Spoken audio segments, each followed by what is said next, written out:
warahmatullahi wabarakatuh. Perkenalkan, nama saya Inggal Endusanti. Saya adalah mahasiswi Fakultas Hukum Universitas Mula Warman dengan minat studi Hukum Administrasi Negara.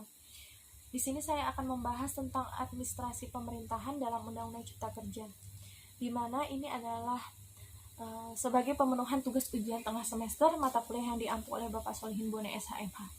Langsung saja, metode Omnibus Law itu tidak sederhana, cenderung membingungkan dan bisa menyesatkan, bahkan cenderung menyembunyikan hal-hal penting karena memuat banyak hal, sehingga sangat besar potensi penyusunannya dan pembahasannya itu luput melihat dampak atau implikasi dari Undang-Undang Cipta Kerja. Pembahasan dalam Undang-Undang Cipta Kerja terkait administrasi pemerintahan itu meliputi yang pertama, penataan kewenangan, kedua NSPK, yang ketiga diskresi, dan yang keempat ada sistem dan dokumen elektronik. Yang pertama kita bahas mengenai penataan kewenangan dalam pasal 174 Undang-Undang Cipta Kerja.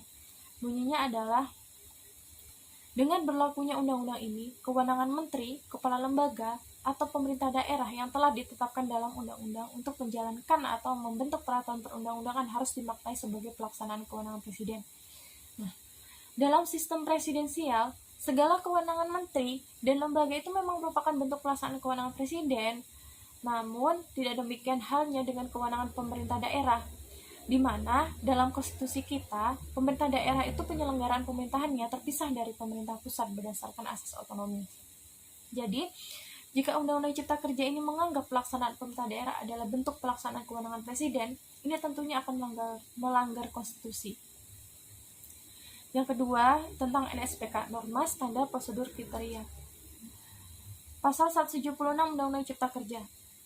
Presiden menetapkan NSPK ini yang dilaksanakan oleh menteri atau kepala dan atau pemerintah daerah. NSPK bersifat standar dan mengacu kepada best practice. Pasal 176 Undang-Undang Cipta Kerja juga mengubah sejumlah kewenangan pemerintah daerah. Misalnya, kewenangan soal perizinan pada pasal 350 Undang-Undang Nomor 23 Tahun 2014 tentang pemerintah daerah. Pasal 350 ayat 1 Undang-Undang Pemerintah Daerah itu menyebutkan pemerintah daerah wajib memberikan pelayanan perizinan sesuai dengan ketentuan peraturan perundang-undangan. Undang-Undang Cipta Kerja menambahkan kewenangan pemerintah pusat dalam urusan ini. Bunyinya adalah, kepala daerah wajib memberikan pelayanan perizinan berusaha sesuai ketentuan peraturan perundang-undangan dan norma standar prosedur dan kriteria yang ditetapkan oleh pemerintah pusat.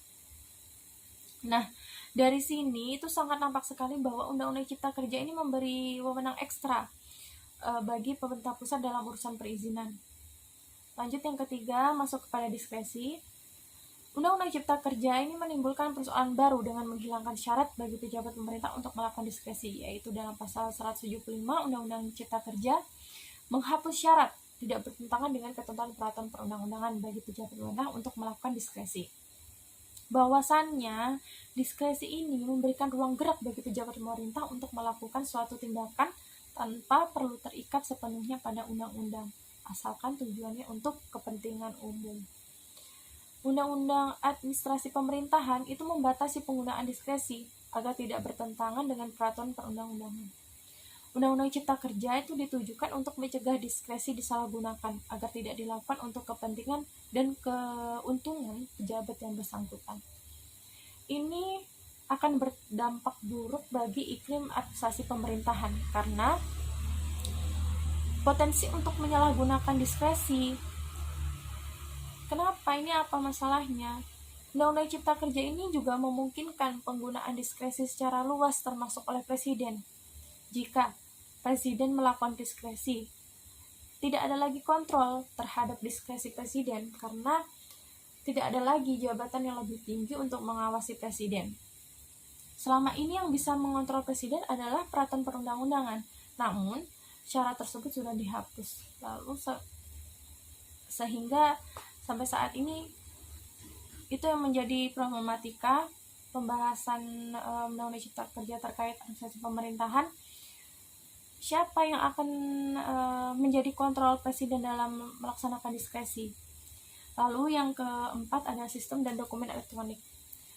Undang-Undang Cipta Kerja ditujukan untuk menyelesaikan berbagai permasalahan yang menghambat peningkatan investasi dan pembukaan lapangan kerja, yang mana dilakukan melalui penyederhanaan birokrasi dan perizinan.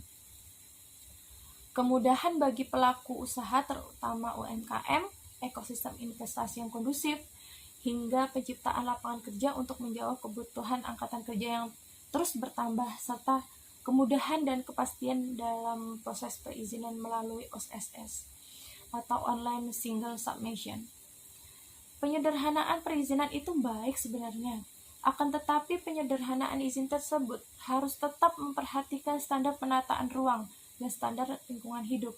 Dan tentunya pemerintah daerah sampai kepada pusat dalam hal proses perizinan melalui online single submission ini tetap menjalankan koordinasinya dengan baik, karena yang benar-benar lebih banyak mengetahui fakta di lapangan itu adalah pemerintah daerah.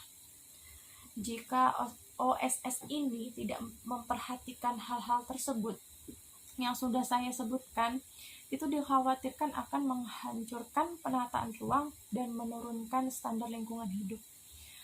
Sekian pendapat dari saya mengenai Undang-Undang Cipta Kerja terkait administrasi pemerintahan. Kurang lebihnya saya mohon maaf. Wassalamualaikum warahmatullahi wabarakatuh.